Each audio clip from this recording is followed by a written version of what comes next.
आज हम स्वतंत्र भारत के इतिहास के सबसे दुर्दांत, दुखद और कलंकित अध्याय,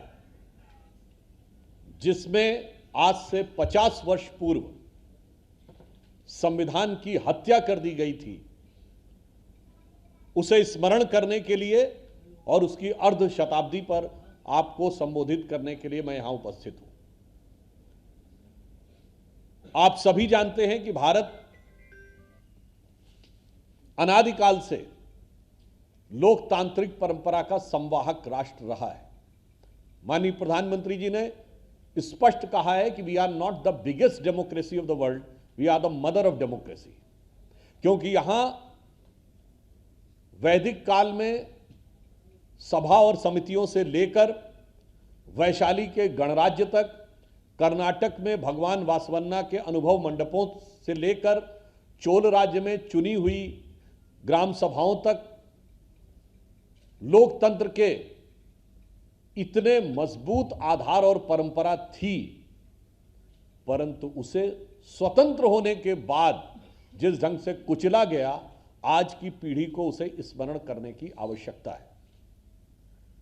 इमरजेंसी का दौर भारत के लिए सिर्फ संवैधानिक दृष्टि से नहीं, विधायी, कार्यपालिका और मीडिया यानी लोकतंत्र के चारों स्तंभों को पूरी तरीके से ध्वस्त करने का कार्य किया गया था। आप सबको ध्यान हो कि भारत के इतिहास में एक ही मात्र ऐसा अवसर आया है जब किसी प्रधानमंत्री को न्यायालय के द्वारा चुनाव लड़ने का अयोग्य घोषित कर दिया गया हो, चुनावी धांधली के आधार पर। वो श्रीमती इंदिरा गांधी थी और उसकी परिस्थितियों के बाद के समय में यह इमरजेंसी लगाई गई।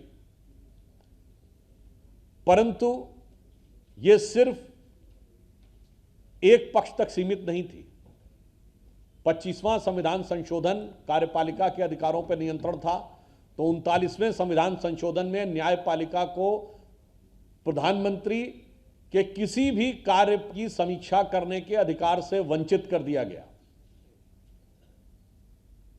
मीडिया के साथ क्या स्थिति हुई कि हर खबर सेंसर होकर जाती थी। उस जमाने में लोग एक शेर बोलते थे, जो आजकल कहते हैं ना कि मीडिया को लेकर क्या स्थिति है। उस जमाने में कहा जाता था कि अब तो गालिब ज़ौक़ साहिर मीर सरकारी। बड़े बड़े शायर जो है ना, गालिब का नाम सुना होगा आपने, शेख मोहम्मद इब्राहिम ज़ौक़, मीर तकी मीर। तो उन्होंने कहा अब तो गालिब ज़ौक़ साहिर मीर सरकारी, शायरी की हो गई तासीर सरकारी। अब तो सरकार को दिखाकर शेर लिखने पड़ते थे। वो दौर मीडिया ने देखा। विधायिका का यह मजाक उड़ाया गया कि लोकसभा क्या कार्यकाल 1 वर्ष बढ़ाया गया, इतना नहीं। संवैधानिक व्यवस्था है कि एक कोरम होता है। यदि 542 सदस्य लोकसभा में हैं तो 10% से कम यानी 55 से अधिक कम सदस्य होंगे तो कार्रवाई नहीं चल सकती, कोई प्रस्ताव नहीं पास हो सकता। कोरम को समाप्त कर दिया गया। यानी अब 60 करोड़ के देश में उस समय 6 लोग बैठकर भी देश का कोई कानून, या 60 लोग भी बैठकर देश का कानून तो बना सकते थे, 10-20 लोग बैठकर भी बना सकते थे। तो संविधान की बहुआयामी हत्या जो उस कालखंड में हुई, और इससे बड़ी बात, जब हम यहां इंदौर की धरती पर हैं, जो पुण्य श्लोका महारानी अहिल्याबाई होलकर जी का पुण्य स्थान है और उनकी 300वीं वर्षगांठ हम मना रहे हैं, उन्होंने भी इस राष्ट्र को पुण्य भूमि कहा, इसको भारत माता कहा। हमारे यहां जितने भी बड़े महापुरुष हुए, उनको तो छोड़िए, जो भगवान के अवतार हुए, भगवान राम, भगवान कृष्ण, भगवान बुद्ध, भगवान महावीर, सबने इस धरती को पुण्य भूमि कहा, इस धरती को माता कहा। भगवान राम ने कहा माता भूमि पुत्रो हम पृथिव्या, मगर इस विचार ने इस देश को एक नेता के बराबर तौल दिया। India is Indira and India, Indira is India कहा गया।